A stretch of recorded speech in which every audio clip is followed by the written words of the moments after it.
2 natural disasters hit Asia within weeks.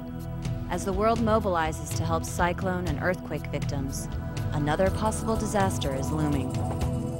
Next on Global Pulse. Hi, I'm Erin Coker. Today on Global Pulse, we look at how these broadcasters are covering disasters sweeping Asia. Last Friday afternoon, Nargis began its descent on Burma's coastline. UN officials estimate that well over 1 million people lost their homes in this cyclone. Here in the countryside, survivors cannot satisfy their most basic of needs. Medicine and food are sparse, and drinking water is often only to be found in the towns and cities. The earthquake has devastated Sichuan province, home to nearly 43 million Chinese. Rescue teams have only today managed to get there.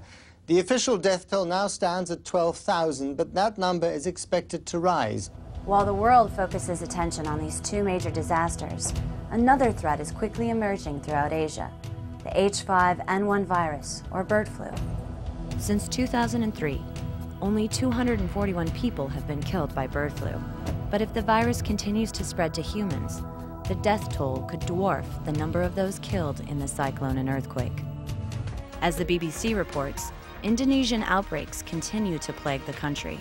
In Indonesia, the human death toll from bird flu has now risen to 100. That's almost half of the total worldwide fatalities.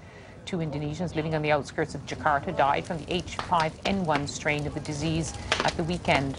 Indonesia is the country worst affected by bird flu. It's struggling to contain the virus.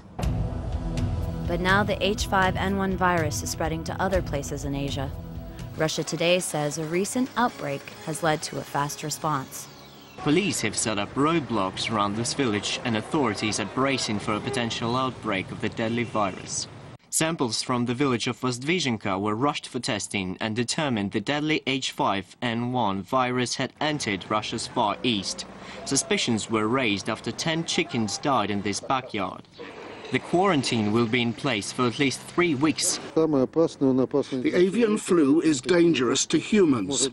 Maybe we're too cautious, but we just have to make sure no local residents are affected. The disease is usually spread when birds migrate. The first deaths from the virus were reported in Hong Kong in 1997, where 6 people died. In 2003, bird flu became an international threat when thousands of birds throughout East Asia became infected. 2 years later, the virus spread through Kazakhstan and Russia to Europe.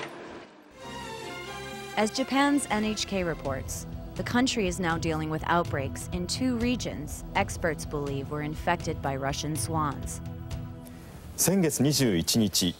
Last month, when government officials discovered 4 dead or weakened swans in Akita, they had the H5N1 bird flu virus. The Department of the Environment has released the results that the birds all had the same strain of bird flu. H5N1 virus is one of the deadliest among birds. There is evidence that the virus is very toxic to humans as well.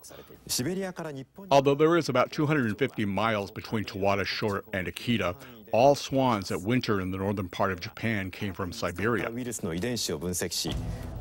South Korea is dealing with an outbreak many fear is a mutated strain from Vietnam and more difficult to kill. KBS News is following the story. The latest strain has infected and killed many ducks. The virus remains active all year regardless of the temperature. The government is concerned efforts to stop the virus will meet resistance if the public knows it's the Vietnamese strain, which can spread to people. This simulation, created by scientists at the Los Alamos National Laboratory, shows how quickly the virus could spread across the U.S. from just a few infected people arriving at a major American airport. Experts say one of the best ways to prevent the spread of disease is to wash your hands. For Global Pulse, I'm Erin Coker.